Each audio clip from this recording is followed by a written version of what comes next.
일단 질권이 일단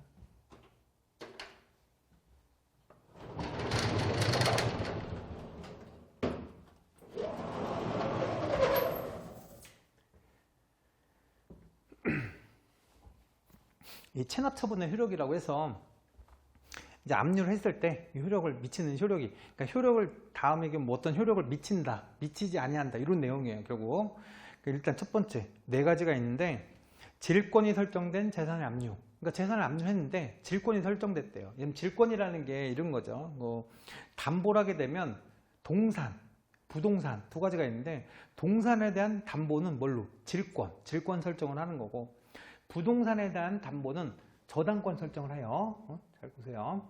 동산에 대한 담보는 질권, 부동산에 대한 담보는 저당권 설정할 건데, 그러면 질권에 대한 설정의 효력 발생은 일단 점유야, 점유. 그래서 점유를 하게 되면 효력 발생이 일어나는 거예요. 그래서 점유를 할 거고, 그럼 부동산에 대한 효력 발생은 저당권 설정하는 거니까, 저당권 설정은 이제 나중에 효력 발생을 압류를 하면 돼요. 저당권에 대한 압류를 하면 된다. 그 설정된 재산을 압류하면 된다. 그래서 일단 여기는 동산이니까 동산에 대한 질권 설정이 돼 있으면 뭘 하셔야 돼? 일단 점유가 돼야 돼. 그럼 동그라미 1번 보세요. 질권은 질권이 설정된 재산을 압류하고자 할 때는 끝에 보시면 질무를 뭐 하셔야 돼?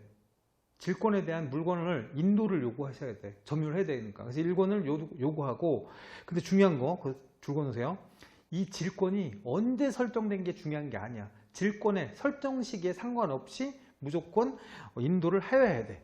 그러니까 이게 여러분들 좀 헷갈리는 게, 국세기본법 배우다 보면 질권, 그 피담보 채권에 대한 설정기일이 더 국세보다 앞서면 걔네들은 우리가 우선 변제를 이제 그 국세를 우선 변제 못 받잖아. 그런 것처럼 설정 시기가 중요한데, 얘는 그렇지 않아요. 얘는 왜 그러냐면 압류를 해서 이제 매각을 할 거기 때문에. 그 대신 만약에 질권 설정이 먼저 돼 있으면 어떻게 돼?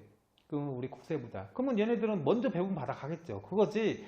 그러니까 압류하는 데에는 질권 설정하고 상관이 없다. 그래서 그 질물 인도를 우리가 요구했을 때는 설정 그 기일 상관없이 무조건 해줘야 된다.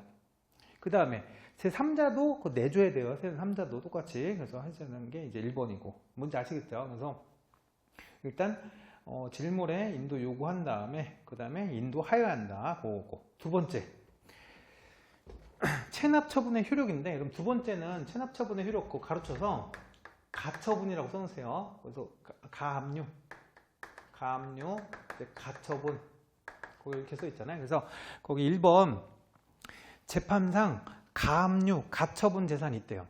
그럼 재판에서 가압류했거나 가처분을 했으면 걔네들은 체납처분을 못하냐? 할 수 있어요, 이것도. 그래서 가압류, 가처분된 재산이 있더라도 걔네는 뭐가 가능하다? 체납처분 압류가 가능하다. 그 대신 가처분하고 가압류가 당연히 압류보다 이제 압류가 가능해서 체납처분을 할 수 있는데, 걔네가 뭐보다 법정기일보다 먼저 했으면 우선 변제 받아가는 거야, 여러분들. 우선 변제를 받아가서 이제 배분되는 순위는 결정이 이제 국세기본법에서 해주는 거지만, 여기 있는 것처럼 국세징수법상 체납처분은 그래도 하겠다는 거예요. 체납처분은. 이게 1번하고 비슷한 거지. 어떻게 보면 질권의 설정 시기와 상관없이. 그래서 일단 1번처럼 체납처분의 효력, 질권의 설정 시기에 상관없이 인도를 요구해서 인도를 하셔야 되고, 2번에 체납처분의 효력은 가처분이나 가압류가 됐더라도 체납처분을 하여야 한다. 그렇게 보시면 돼. 거기까지예요, 지금. 그 다음에 과실은 좀 이따 할 거고, 그리고 상속부터 할게요. 상속과 합병. 상속합병은 뭐예요?